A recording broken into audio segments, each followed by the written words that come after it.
But she fucked 5 dudes before you, and now it's a one-night stand. Wait, what do you mean? Hypothetically speaking, this girl from Hinge that you're about to go see, this one-night stand girl, she fucked 5 dudes on a one-night stand with Hinge, and now she's coming to you.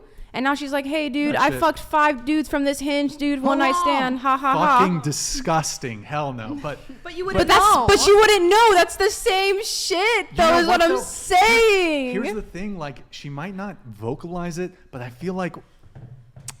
No. You can tell sometimes. No, you can't tell. Brian. No, listen, there are some girls that are very unassuming. You would never think that they're promiscuous, that they sleep with a lot of men. Maybe they're a bit demure, they're a bit shy, they're a bit reserved, and they be fucking. That's fair. However, there's definitely some women, there are certain behavioral traits that you can kind of be able to make an assessment of, like, this chick's a hoe. You know what I mean? Well, but no, I know girls who are dressed like super sexy, who look super sexual, and they don't fuck.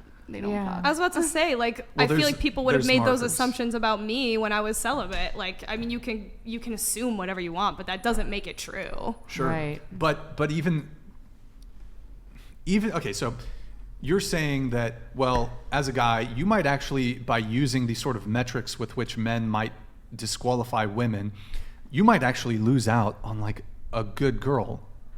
You absolutely could. All the more reason to adhere to a more modest, outward-facing appearance. Yeah, if you want. If you want to disqualify people that you don't know based off of their appearance and their assumptions, sure. But I'm not going to let somebody else's assumptions about me dictate how I dress or what I wear or what I do. That's fine, but the way you conduct yourself does have an impact on the people that you attract into your life. I think that's a fair assessment, yeah. But I mean, you like, can I also wear find... flannels, bitches ain't fucking. No, I'm kidding. Like, bro, every girl on the show is like, Brian, what the fuck is up with these flannels, son? Get some new clothes. But no, look, the way that you were wearing dress, the same flannel. I have 5 different flannels. But look, there's he's like a cartoon character, like a cartoon character that has like the Monday, Tuesday, Wednesday, Thursday fit. It's all the same. I keep it Wait, simple. are they different colors or? I have blue, green, a different red, and then I have one other one. Oh, I have black and yeah, I haven't worn that one. I have a black and a gray. Look, there's a lot of women that don't want to fuck with me because of the podcast, because of how I dress. I got a fucking dad. I don't know. bod You right and now. Bangs were this close to making out on the last podcast. I feel like that was we cap. were on. You guys were gonna go on a date. No, that was for show. That was for show. She was, but I don't know, where are we going with this? Well, we were just saying that, like, you're disqualifying women based on their appearance because XYZ, and the fact that you think that women should disclose who they're sleeping with before you go on a date with them. I think a woman, before she sleeps with me, should have been celibate for at least a year. That's my desire. That is my desire. Now, am I gonna get it? That's another question. But yeah, it's definitely, I would much prefer, like, hey, don't fuck a dude before you're hanging out with me, you know? But how would you know? That's what we're saying, because I mean, you're saying that she should disclose it because it's her profession, but there could be a woman, she could be, again, the most meek, demure, like, shy woman you've ever seen in your life. I've known a few. But so that woman you're assuming, like, hasn't been sleeping with people. What if she slept with the same amount of people, like, the day before and cheated, but it's not her profession? So does she have to text you back and be like, hey, by the way, I fucked 5 dudes yesterday. Like, that's like bizarre to think that someone would do that.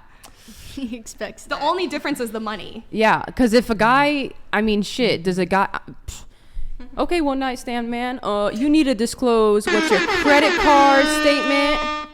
Yo, Lynn donated thank you. $200. Thank you, Lynn. You're fucking Chad. Thank you, dude. I watch all the lives, so dropping a dono. Dude, thank you so much, Lynn. That's very generous, dono, man. Really appreciate it. Lynn, you're a fucking legend. Thank you, sir. Go ahead with your point. Yeah, it's like, okay, well, what's your credit score before we go on a date? Before you can enter this, what's your credit score? Enter the pussy? Yeah, what's your credit score? How much money in your bank account? You know what I mean? It's like, girls ask men what they do for work. Yeah. But you said yourself that's a standard question. Yeah, right? I think it is I think what you do for work, whether it's romantic or not, I think it's a pretty normal question to ask somebody. What do you yeah, think? but if the guy lies later. about it, and it's like it goes back to like what responsibility does that person have to you? So if a guy's like, oh, I'm actually like I don't know, a stockbroker or whatever, and it's a straight up lie, then it's like, okay, what did you expect from a one night stand? Like that you're gonna truly know this person? Like you're not. Yeah, I don't know. Yeah. I'm not sure. So, I'm people not sure. lie. But people lie. We had a girl on the show. I'm not going to say her name, but we had a girl come on the show. She was 19, very quiet, very shy, very. You wouldn't like soft-spoken. You wouldn't really think that she at 19 had slept with 33 men and she had caught herpes. Oh my god. So she wasn't using protection.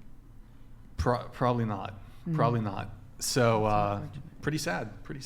Yeah. And she's actually a very sweet girl, and you never would have thought.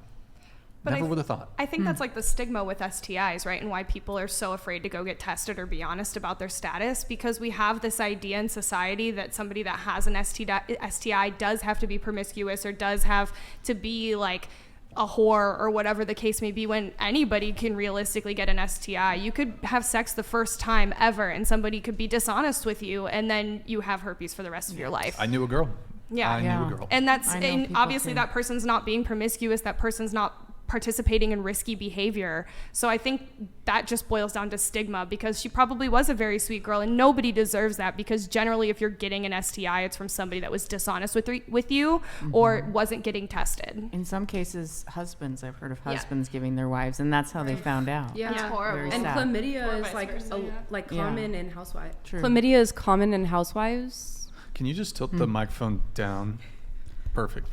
Cool. Pixie, what you got for us? Oh, I was gonna say a real black pill, at least when it comes to herpes, is not genital, but like the other types of herpes, like oral or whatever. Apparently, over like 80% of the population has it because it's spread through sharing food and drink as well. So that's really depressing. I don't know. 90% of adults test for HSV1, which is oral. Yeah. And then that So you can get oral just from drinking on your cup. Or Mike drinking Davis on donated hold on, just one sec. $100. Prostitutes got my utmost respect. Imagine how many no-game hobos would be shooting the place up. Essential services. Saving lives. If Mike Davis were president, he'd invite a pack of hoes to the Oval Office and give them the Presidential Medal of Freedom. That's right. Thank you. This is Mike Davis, by the way. Hold on. Yeah, let me. Oh, there you go. There's the photo. That's Mike Davis. He owns like 300 plus Burger King restaurants across the East Coast. Cool. I have not seen this motherfucker in so long, Mike Davis. I still hold your picture frame dear to me. Where you been, Mike Davis? We had Candace Owens on. You just missed Candace. This is Alibaba. not Candace. Candace Owens, I guess. Wish Thanks, Candace Mike. Owens. Not even close. So good to see you back in the chat, Mr. Mike Davis. Thank you very much.